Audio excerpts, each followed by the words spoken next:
시청자 여러분 안녕하십니까? 7시 뉴스 제주 시작합니다. 어제 제주를 찾은 국민의힘 태영호 의원이 제주 4.3 사건이 김일성의 지시로 일어났다고 해 민주당을 비롯한 야당과 4.3 단체가 일제히 규탄하고 나서는 등 파문이 일고 있는데요.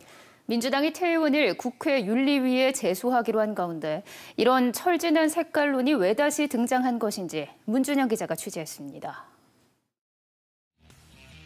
제주 4.3 사건이 김일성의 지시로 촉발됐다고 한 태영호 국민의힘 의원. 논란이 일자 하루 만에 입장문을 냈지만 자신은 북한에서 그렇게 배워왔고 지금도 그렇게 생각하고 있다며 주장을 굽히지 않고 있습니다. 저는 그 역사인식에는 전혀 변함이 없습니다. 이 더불어민주당이 색깔론이라고 이야기하는 데 대해서 저는 받아들일 수가 없습니다. 하지만 정부의 공식 보고서인 4.3 사건 진상조사 보고서에는 김일성의 지시로 4.3 사건이 일어났다는 내용은 어디에도 없습니다. 그러면 이런 색깔론은 왜 사라지지 않는 걸까?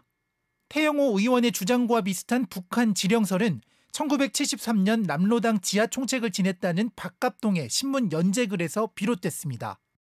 남로당 중앙당이 폭동지령을 내려 4.3이 발생했다는 내용입니다.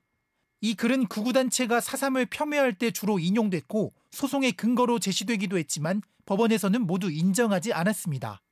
더구나 훗날 박 씨는 자신의 글을 외부에서 고친 것이라고 실토했고 4.3은 경찰과 서청의 횡포에 대항하기 위해 제주 자체적으로 일어난 사건이라고 해명했습니다.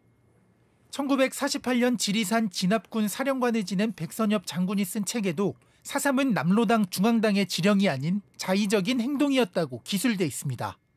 남로당 제주도당 정치위원이던 이삼용 씨가 남로당 중앙당의 지령은 없었다고 2002년 증언한 내용도 진상조사 보고서에 실려 있습니다.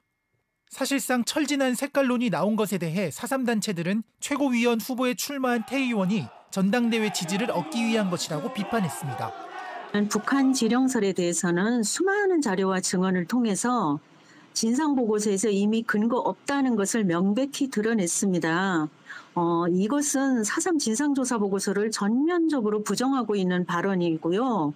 국회의원으로서 4.3에 대한 무지함을 드러낸 망언이라고밖에.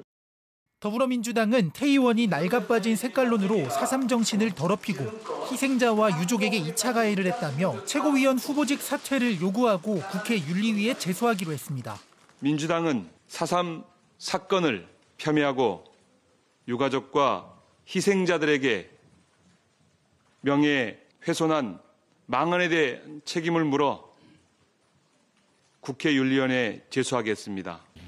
태 의원은 오늘 종북 좌파에 의해 잘못 쓰인 현대사를 바로 잡아야 한다고까지 추가로 밝혀 논란은 쉽게 가라앉지 않을 것으로 보입니다. KBS 뉴스 문준영입니다.